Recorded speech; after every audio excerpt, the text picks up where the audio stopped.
Bismillah, Assalamualaikum warahmatullahi wabarakatuh. Alhamdulillah, wassalatu ala nabina Muhammad wa ala alihi wa sahbihi wa man tabi'ahum bi ihsani ila yaumiddin.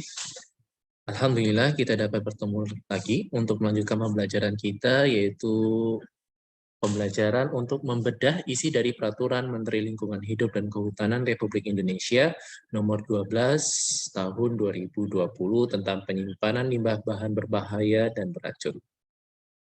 Saya berdoa kepada Allah Subhanahu wa taala semoga Allah memberikan kita kemudahan di dalam mempelajari isi dari Permen LHK tahun 2020 ini.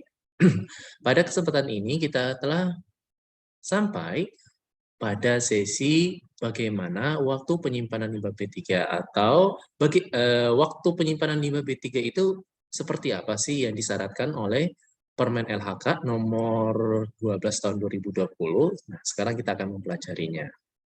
Nah, di sini ada cara penyimpanan limbah B3 yang mana dikategorikan berdasarkan beratnya. Maka di sini menurut pasal 29 ayat 1 disebutkan setiap orang yang menghasilkan limbah B3 maka wajib melakukan penyimpanan limbah B3 paling lama. Jadi kita yang menghasilkan limbah B3 itu wajib melakukan penyimpanan B3-nya paling lama berapa hari. Nah, di sini ada 4 kategori. Yang pertama, 90 hari. Kategori pertama. Atau kurang lebih 3 bulan. Sejak limbah B3 dihasilkan. Untuk limbah B3 yang dihasilkan sebesar 50 kg per hari ya. 50 kg per hari atau lebih. Jadi kalau lebih dari 50 kg atau sama dengan 50 kg per hari menghasilkan limbah B3, maka bisa kita simpan limbah B3-nya itu paling lama 3 bulan atau 90 hari. Yang kedua, bisa disimpan selama 180 hari. Nih. Atau kurang lebih 6 bulan. Sejak limbah B3 dihasilkan, untuk limbah B3 yang dihasilkan kurang dari 50 kg per hari. Kalau yang ini, yang B ini kurang dari 50 kg per hari. Tapi untuk limbah B3 kategori 1. Kategori 1 apa? Pada pertemuan sebelumnya kita sudah membahas untuk kategori 1. Nanti kita akan coba lagi membahas untuk kategori 1 itu apa di peraturan ini juga. Jadi kalau lebih kurang dari 50 kg per hari untuk kategori 1, maka bisa disimpan, bisa ditumpuk limbah B3-nya selama 6 bulan. Nah, yang ketiga, bisa disimpan juga selama 365 hari atau 1 tahun.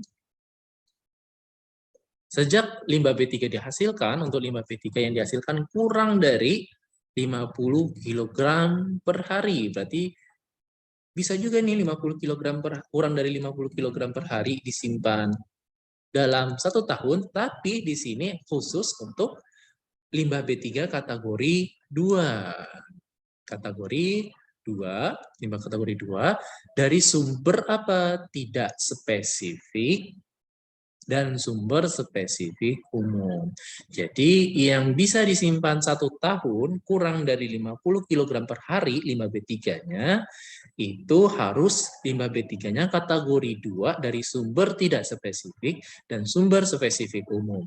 Yang keempat sama juga 1 tahun juga bisa disimpan 1 tahun atau 365 hari sejak limbah B3 dihasilkan untuk limbah B3 kategori 2 dari sumber spesifik khusus. Nah, sebenarnya bedanya antara yang nomor 3 dan nomor 4, nomor 3 ini, nomor 3 diberikan berat dari limbah B3-nya, yaitu kurang dari 50 kg. Nah, sedangkan untuk bagian 4, untuk kategori 2, limbah B3 kategori 2 dari sumber spesifik khusus, itu tidak diberikan keterangan untuk beratnya. Berat limbah B3-nya ini berapa sih ketentuannya? Nah, berarti berapapun berat LB3 pada kategori 2, sumber spesifik khusus, berapapun beratnya, itu paling lama disimpan, yaitu 365 hari. Berapapun beratnya dari sumber spesifik khusus. Itu beda antara yang C dan D. Kalau yang C kurang dari 50 kg, kalau yang D berapapun beratnya, maka dia hanya bisa disimpan 365 hari. Selanjutnya yang nomor 2 ini ayat 2, dalam hal penyimpanan limbah B3 melampaui jangka waktu sebagaimana pada ayat 1, maka setiap orang yang menghasilkan limbah B3 wajib. Jadi kalau di sini kan semuanya 1, 2, ini 3 bulan, 6 bulan, lalu 1 tahun, 1 tahun. Lalu bagaimana kalau lebih dari ini? Lebih dari ini. Lebih dari 3 bulan, lebih dari 3 bulan, lebih dari 6 bulan, lebih dari 1 tahun penyimpanannya, maka menurut peraturan Permen LHK nomor 12 tahun 2020, maka orang yang menyimpan B3 itu atau menghasilkan limbah B3 itu, setiap orang itu, maka di sini wajib melakukan pemanfaatan limbah B3, jadi dimanfaatkan si limbah B3-nya itu yang disimpan. Atau pengelolaan limbah B3, lakukan pengelolaan limbah B3. Atau melakukan penimbunan limbah B3. Pengelolaan limbah B3 macam-macam ya, nanti kita akan pelajari di sesi berikutnya. Pengolahan limbah B3. Maaf ya, pengolahan. Kalau pengolahan jadi diolah.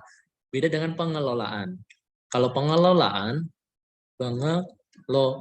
itu macam-macam ya. Dari manajemen sampai pengolahan. Nah, kalau pengolahan berarti ya diolah limbah B3-nya, ini wajib ketika dia apa? Jika melampaui jangka waktu yang sebagaimana dimaksud pada ayat 1 tadi. Selanjutnya, kalau nggak bisa memanfaatkan limbah B3, nggak bisa dimanfaatkan limbah B3-nya, lalu tidak bisa mengelolanya, tidak bisa menimbunnya, maka pergilah ke yang B. Maka pemerintah memberikan kesempatan bagi setiap orang yang menghasilkan limbah B3, maka serahkanlah limbah B3-nya itu kepada pihak lain gitu. Berikan limbah B3-mu itu kepada orang lain. Kalau nggak bisa dimanfaatkan, kalau tidak bisa mengolah atau tidak bisa menimbunnya, berikan kepada pihak lain. Atau juga tidak bisa berikan pihak lain, lakukan ekspor B3, limbah B3. Keluarkan limbah B3 dari Indonesia. Mungkin di luar sana ada yang membutuhkan limbah B3 kita sebagai bahan baku mereka. Nah, selanjutnya pada ayat 3 ini, pihak lain sebagaimana dimaksud pada ayat 2 huruf B itu meliputi. Maksudnya apa di sini?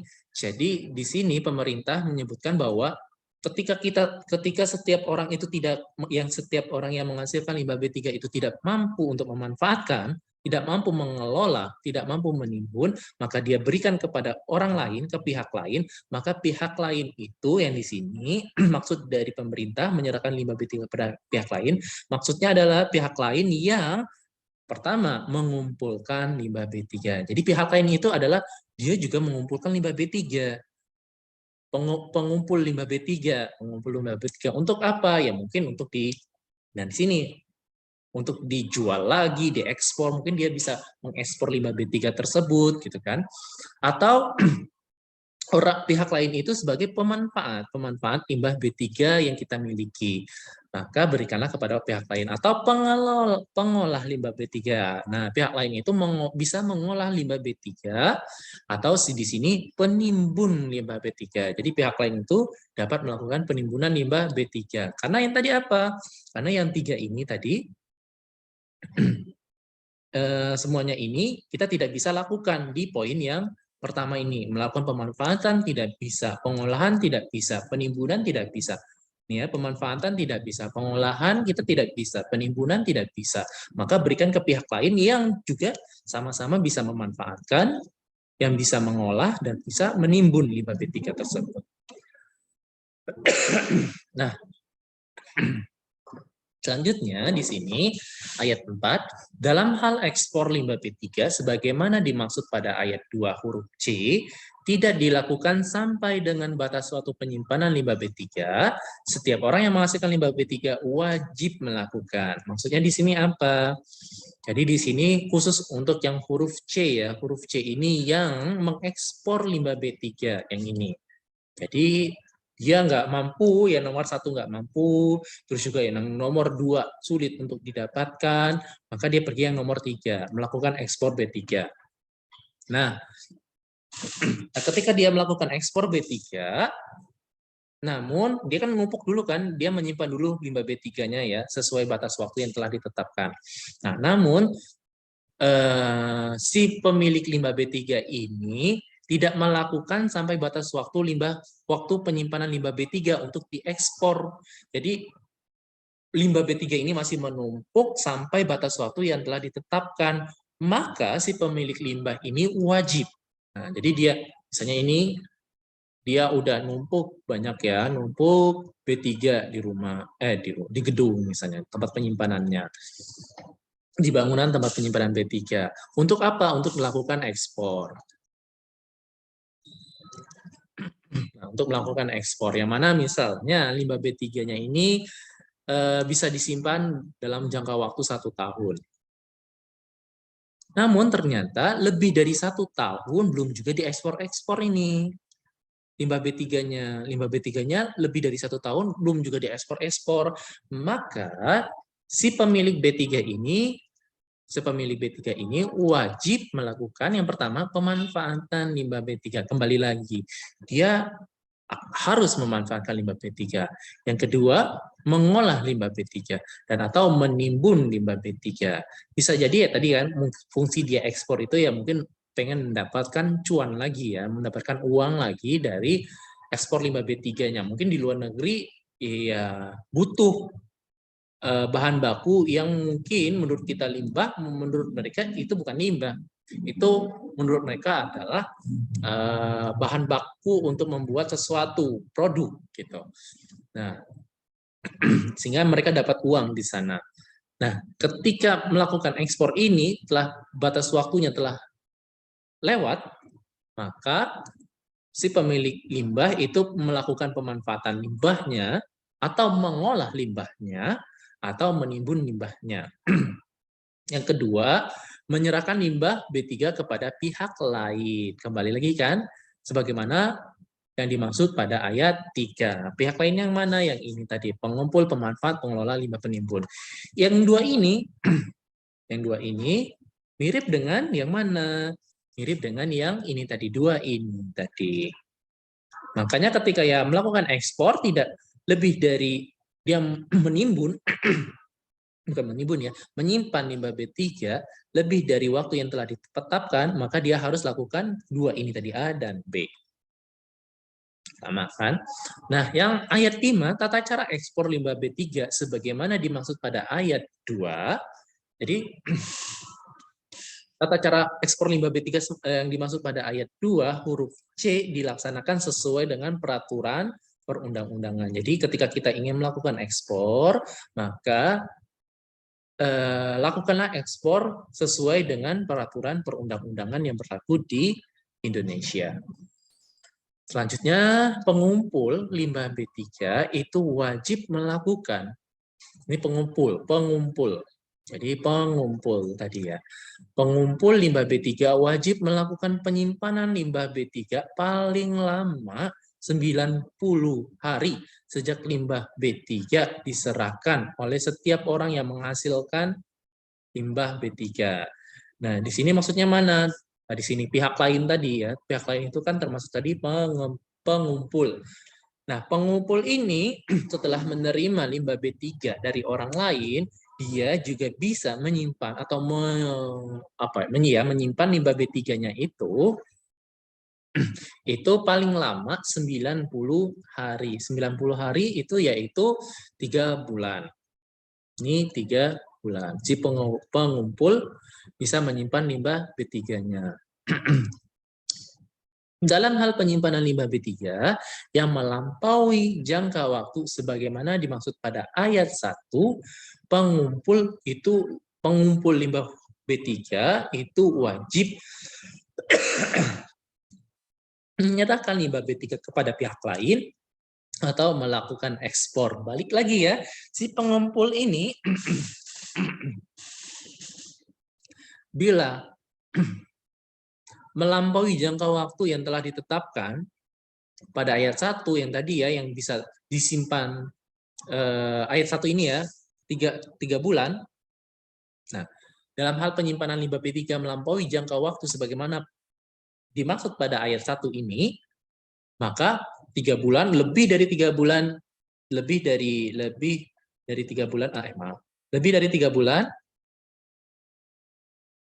dia sudah menyimpan limbah B3, nah, maka si pengumpul ini diwajibkan oleh pemerintah apa? Ya serahkan limbah B3 kepada pihak lain. Karena kenapa ya? Karena si pengumpul ini tidak mampu ya ngapa-ngapain gitu, nggak mampu ngapa-ngapain untuk mengolah atau memanfaatkan atau menimbun limbah B3 ini. Atau kalau enggak ya diekspor, lakukan ekspor limbah B3 itu. Nah, ini yang diwajibkan oleh pemerintah. Selanjutnya, pihak lain sebagaimana dimaksud pada ayat 2 huruf A, itu adalah pemanfaat limbah B3 atau pengolah limbah B3 atau penimbun limbah B3. Kembali lagi di sini.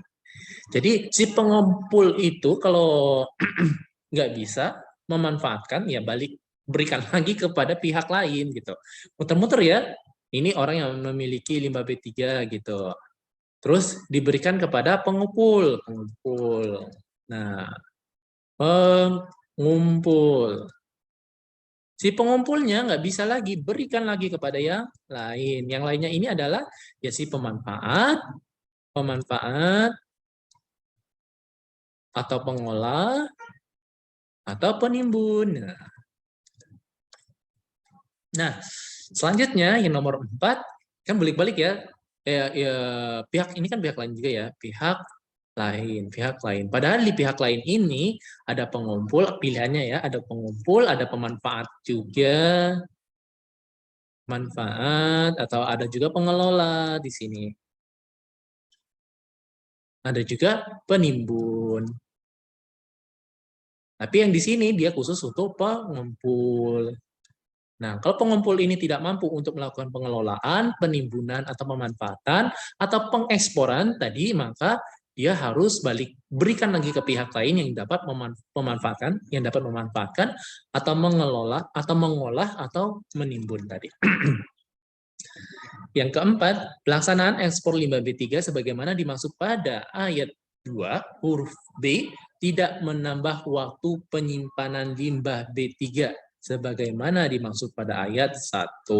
Jadi di sini tadi kan diberitahukan bahwa melakukan ekspor limbah B3. Namun ekspor limbah B3 ini itu tidak menambah waktu penyimpanan lagi bagi limbah B3 itu. Dalam hal ekspor limbah B3, sebagaimana dimaksud pada ayat 4, tidak dilakukan sampai dengan batas waktu penyimpanan B3 berakhir. Jadi, ketika melakukan ekspor limbah B3, yang dimaksud pada ayat 4 ini tadi, di sini tidak menambah waktu penyimpanan. Nah, dijelaskan lagi, ditekankan lagi, tidak dilakukan sampai dengan batas waktu penyimpanan limbah B3 berakhir. Jadi tidak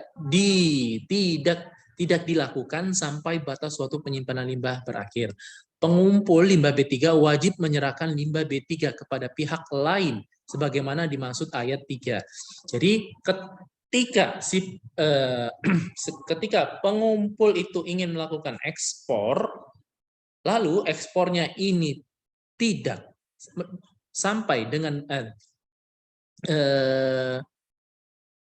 tidak dilakukan sampai si pengumpulnya ini tidak dilakukan sampai dengan batas waktu penyimpanan limbah B3, misalnya tadi limbah B3-nya 1 tahun, tidak dilakukan kurang dari 1 tahun ini, maka si pemilik limbah B3 harus menyerahkan limbah B3-nya ini kepada pihak lain. Yang ke-6, ayat 6,